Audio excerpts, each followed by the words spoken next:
Welcome to Threads of Truth, the podcast where real-life mysteries meet internet speculation. Today, we're revisiting one of America's oldest missing person mysteries, a college student's afternoon walk that forever changed policing in the state of Vermont. And it is really quite the tangled web we're walking into today. Oh, absolutely.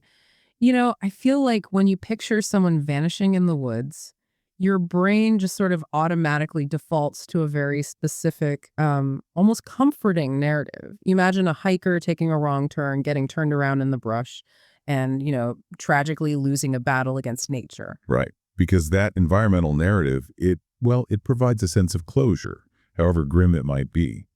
We understand nature as a mechanical force. Someone gets cold, they get lost, the elements just take their course. It's devoid of human malice. Yeah, but the moment you actually open up the source material we have on the disappearance of Paula Jean Welden, she was an 18-year-old sophomore at Bennington College back in December 1946, that comfortable narrative just shatters completely. Completely shattered.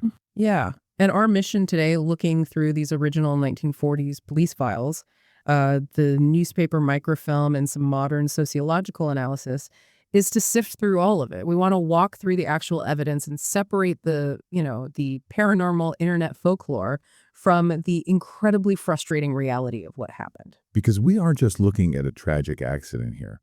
We are examining an event so bizarre and a local response so catastrophically mishandled that it literally broke an entire state's law enforcement system. The institutional fallout is just massive. It really is. So I want to start by looking closely at Paula herself, because her life leading up to December 1st is just critical context. We need to set the scene for you. So it's late 1946. World War II has just wrapped up. Right, the post-war era. Exactly. And Paula comes from a distinctly affluent family down in Stamford, Connecticut. Her father, William Archibald Welden, is this powerhouse industrial designer. Like, if you've ever seen those iconic Art Deco cocktail shakers from the 30s and 40s, he likely designed them for Revere Copper and Brass. Right, so she comes from serious money. And with that comes heavy family expectations. Yeah, and she's attending Bennington College up in Vermont, which was a very unique place at the time. Oh, highly unique.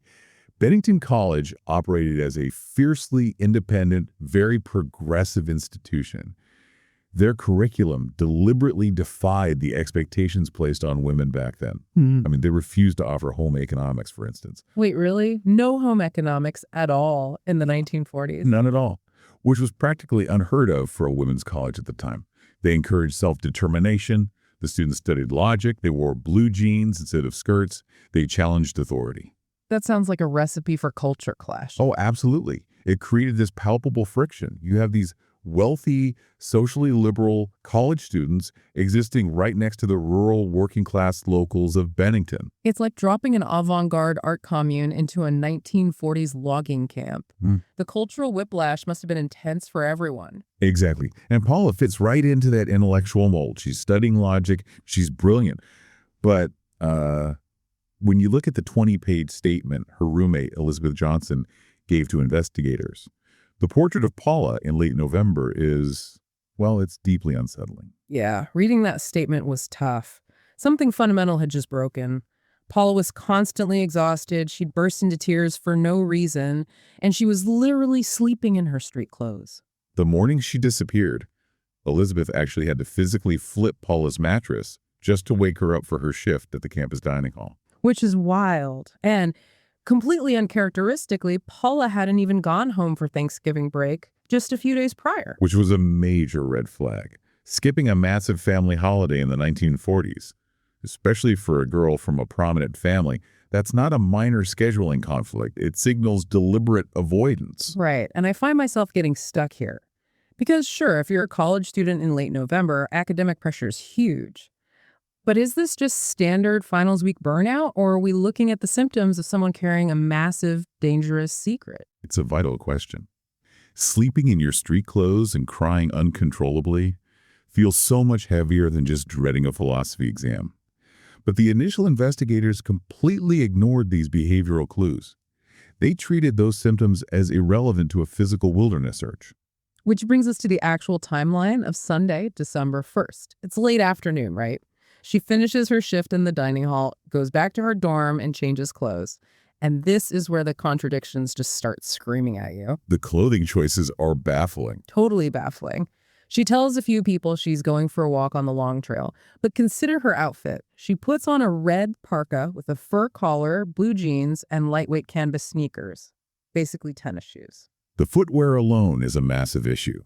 The meteorological data from that day shows the temperature was already dropping fast. They were forecasting sub-zero conditions and snow for that night. And she takes absolutely no bag, right? No bag, no money, no extra layers, no mittens, no hat, nothing. If you're an intelligent, logic-focused student, do you suddenly decide at almost 3 in the afternoon as the winter sun is setting to hike a rugged mountain trail in canvas sneakers?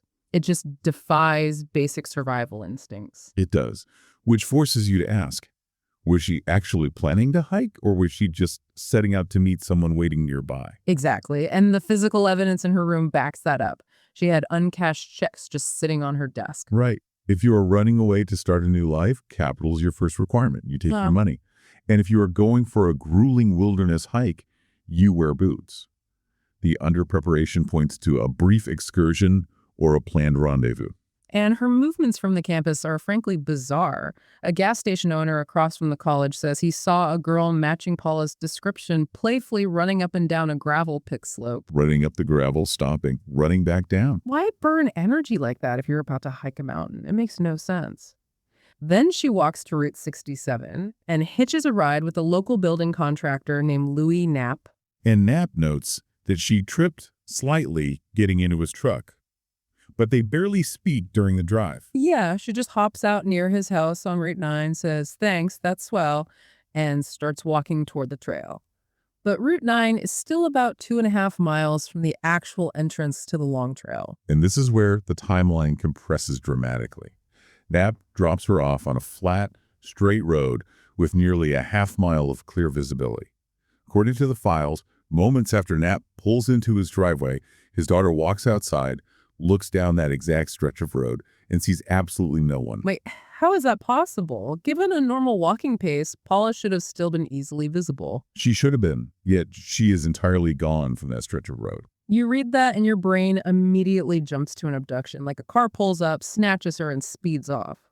But the files throw a wrench in that theory because other witnesses place her further up near the trail entrance shortly after. Yes, she has a documented interaction with a cabin owner named Ernest Whitman.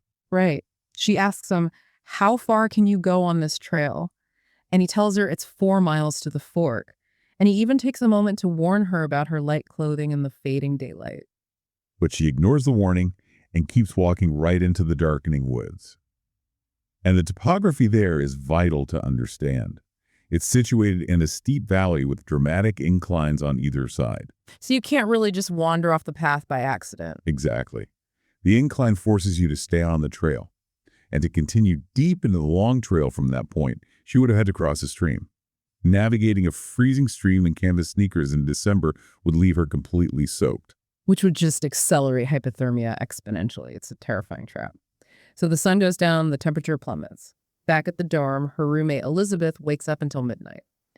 When she wakes up Monday morning and Paula's bed is still empty, she reports her missing. And at this exact moment, the narrative shifts from a mysterious disappearance into just a spectacular institutional failure. Oh man, the institutional failure is staggering.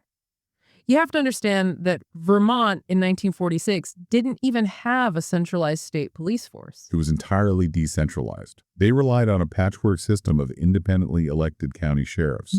The local sheriff in Bennington County, Clyde Peck, possessed virtually no formal training in forensic investigation. His jurisdiction ended at the county line. He had a tiny local budget and no centralized radio dispatch. And his documentation, or lack of it, is infuriating. He essentially just chatted with people and didn't even bother to write down their statements. No formal interview transcripts, no sworn affidavits. So the college shuts down, and hundreds of students, faculty, local loggers, and eventually National Guard troops descend on the woods. And to mark where they've searched, they literally drop fistfuls of paper confetti everywhere. Wait, let's pause on that. Paper confetti. That is the forensic equivalent of dropping a grenade into a crime scene. It's unbelievable. A search team is supposed to look for subtle disruptions, a snapped twig, a sneaker tread in the snow. By stomping through the woods, they obliterated footprints. By dropping confetti, they visually cluttered the forest floor, masking any dropped items. And the human scent completely overwhelmed the tracking dogs they brought in later. They actively destroyed the scene. It's like trying to read a crucial document where half the pages are torn out and someone dumped paint over the rest. Precisely. And Paula's father, William Welden, arrives, and he is apoplectic. He is a man of immense order, and he instantly recognizes Sheriff Peck is out of his depth. So he uses his wealth. He basically forces the governor of Vermont to call the governor of Connecticut to request outside help. They bring in Connecticut State Police detectives and eventually the FBI. Welden forced that intervention because Peck was operating on a singular, rigid hypothesis that Paula simply got lost. The possibility of foul play wasn't even systematically explored for the first 5 days. But even when those outside detectives secure Paula's dorm room, the evidence they find just deepens the confusion. We mentioned the uncashed checks.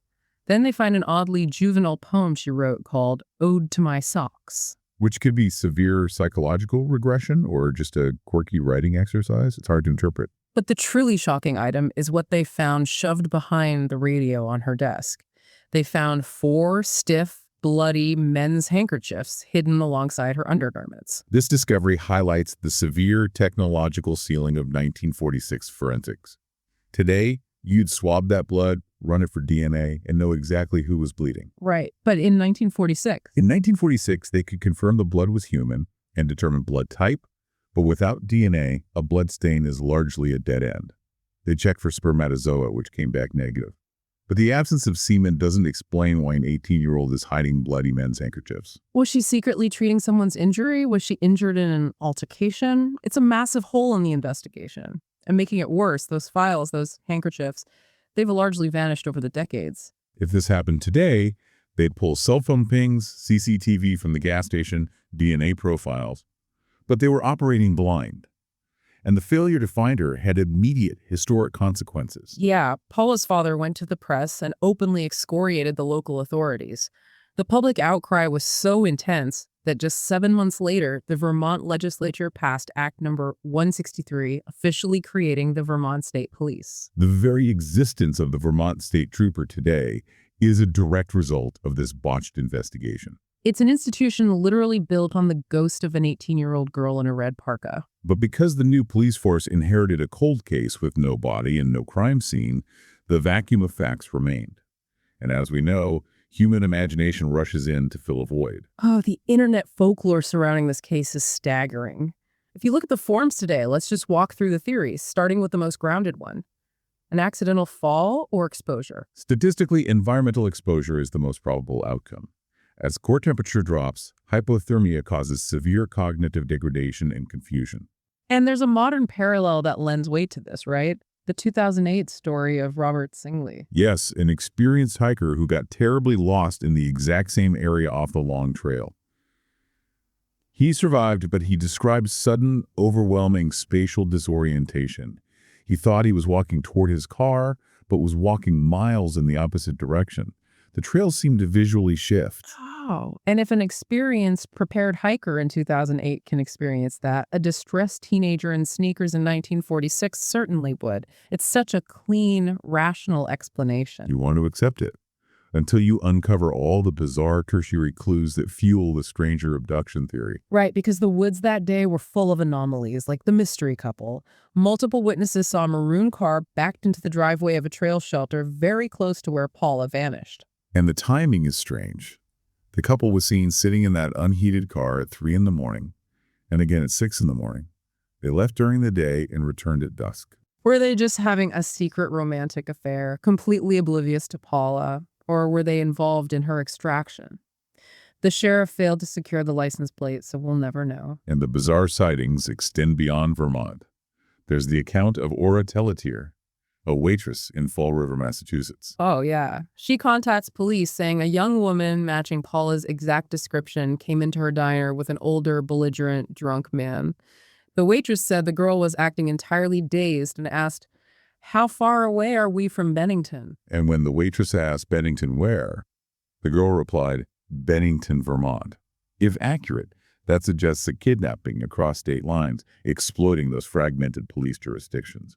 Eyewitness testimony is notoriously unreliable, but the specificity is chilling. And then there are the three mysterious men at a local cabin. On the day she vanished, 3 men hiked up the trail around noon, handed the cabin owner a suitcase, and asked him to hold it. The clothes inside had name tags, Carol, Watts, and Golder. They never returned for it. I mean, leaving luggage with your name sewn into the fabric doesn't sound like the behavior of criminal masterminds.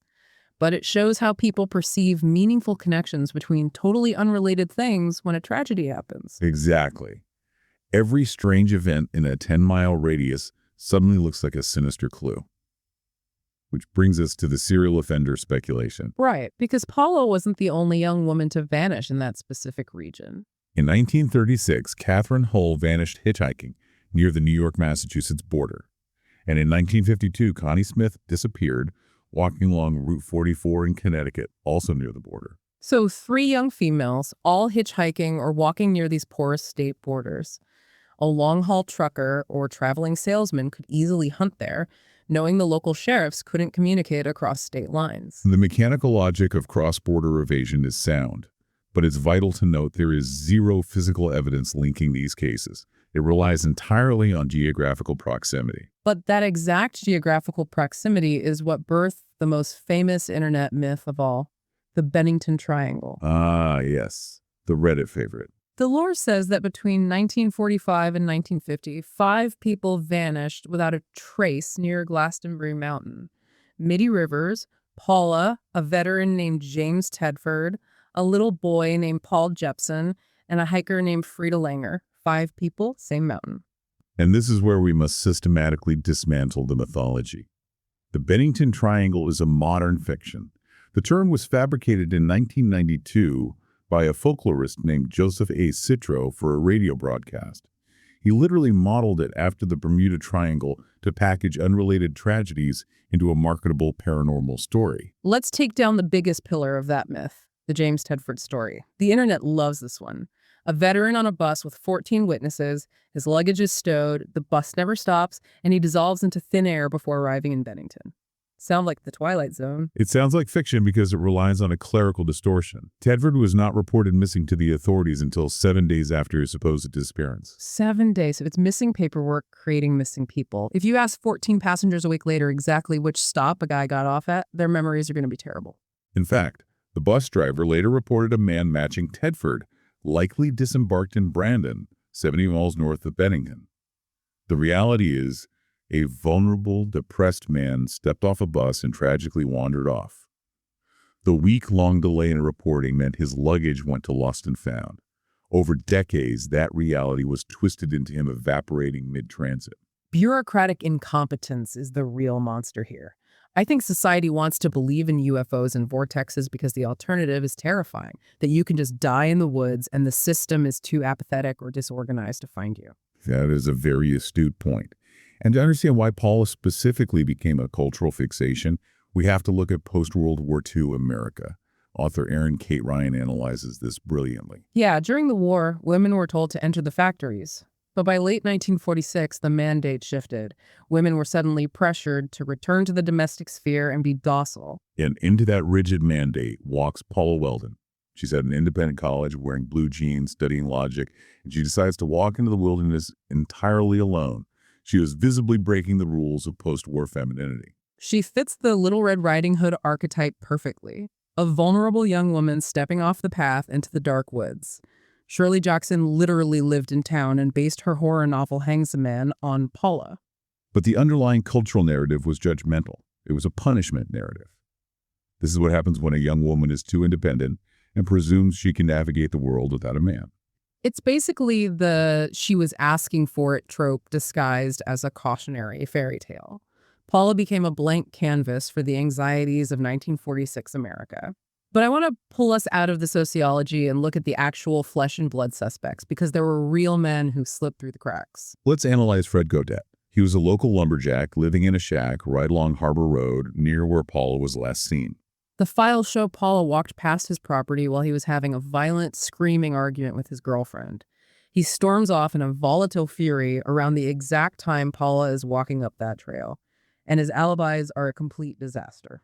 Entirely contradictory. First, he claimed he sulked alone in his shack.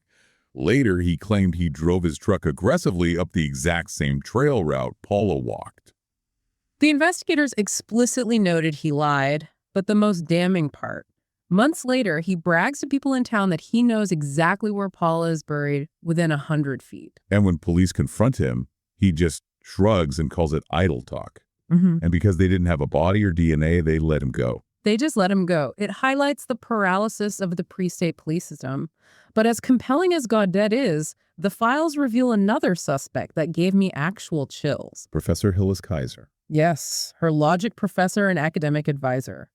Paula's roommate noted Paula was exhausted and crying in late November, while the investigation found Paula was making undocumented late-night visits to Jennings Hall, where Kaiser's office was, almost every single night that week. The official excuse was that she was listening to music records.